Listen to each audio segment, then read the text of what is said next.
लक्ष्मण हाके यांनी अजित पवारांबाबत शिवराळ भाषा वापरली आणि त्यानंतर सूरज चव्हाणांनी लक्ष्मण हाकेंवर जोरदार टीका केलेली आहे। लक्ष्मण हाकेंची अवस्था भटक्या श्वानासारखी करणार, लायकी नसताना लक्ष्मण हाके अजितदादांवर बोलले। लक्ष्मण हाकेंना महाराष्ट्रात फिरू देणार नाही असा थेट इशारा सूरज चव्हाण यांनी लक्ष्मण हाकेंना दिला।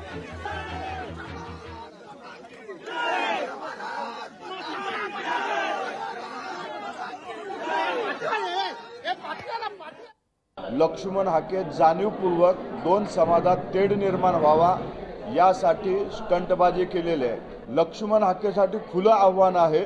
लक्ष्मण हाकेने पुढच्या 10 दिवसांमध्ये महाराष्ट्रात फिरून दाखवावं। लक्ष्मण हाकेला जशास तसं उत्तर देईल। भटक्या कुत्र्याचा कसा उपचार करायचा राष्ट्रवादी युवक काँग्रेसला माहिती आहे। त्यामुळे असे भटके प्रसिद्धीसाठी जे बोलत आहेत त्यांना त्याची जागा पुढच्या 8 ते 10 दिवसात राष्ट्रवादी युवक काँग्रेसकडून दाखवली जाईल। लोकशाही मराठी ऐका, पहा, जागरूक रहा।